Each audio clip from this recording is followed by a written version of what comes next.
My name is Fran Cannon Slayton, author of When the Whistle Blows, published by Philomel Books, a division of Penguin Young Readers Group. My book is about Jimmy Cannon, who's a boy growing up in the 1940s in a rural West Virginia railroading town. And it's about the adventures he has every Halloween between the ages of 12 and 18 as he's sort of coming of age in this town. He loves steam trains. He wants to be a railroader. All of his family has been working on the railroad since way back when his family came over from Ireland back in the 1850s. And he thinks he will too, but the economy is changing and times are changing. And so his town and his family's changing too. And it's about what he does to deal with all that and the decisions he makes as a result.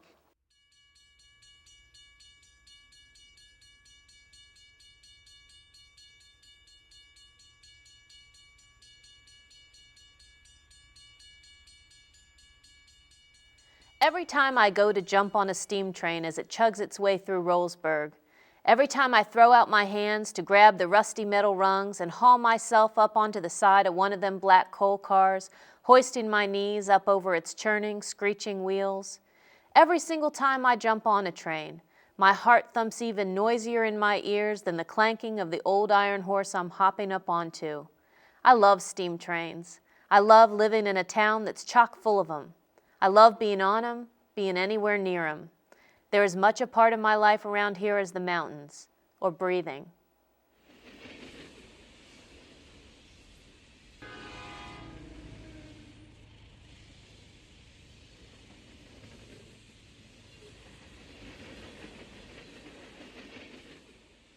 Jimmy's father is the foreman of the railroad, and he and Jimmy don't always see eye to eye. My dad's the foreman of the railroad here in Rollsburg, and he doesn't want me nowhere near the trains. Can you believe that? He says they're a dying breed, says there's no future in them. But I think he's the one that's the dying breed.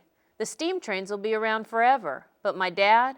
Well, probably the best way to describe my dad is to say that his birthday is tomorrow, Halloween, or as he calls it, All Hallows Eve, the Day of the Dead, or really, the day the dead come back and haunt the living.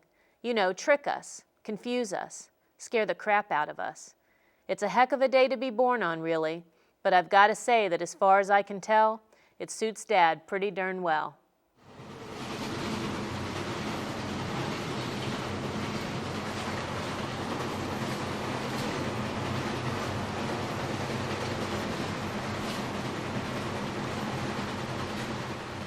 He has different Halloween adventures. Some are with his buddies in the platoon, as he calls them. It's during World War II. And some are Halloween, just Halloween pranks. Others are about championship football games. There are robbers, there are dead bodies in the book. So a lot of adventure. And as he goes through each of these adventures, he learns a little bit more about his old man, his father, who belongs to a secret society.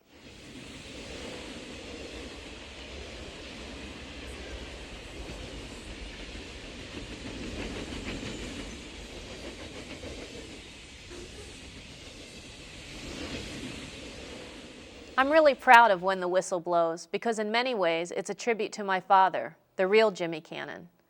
When the Whistle Blows is fiction, but it was inspired by true stories my father told me when I was a child about his adventures growing up in Rollsburg, West Virginia in the 1940s. Rollsburg was and is a real town, and back then the B&O Railroad was its primary employer.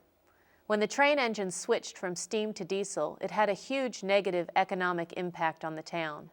My dad had to make the choice whether to try to stay and get by or leave and find his future away from the hometown he so dearly loved. My dad's father actually was the foreman there, and his name was W.P., just like Jimmy's father in my book. In reality, W.P., my grandfather, died when my father was just a teenager, so I never got to meet him. That's always felt like a loss to me because it seemed like he was a real character and someone I would have really liked.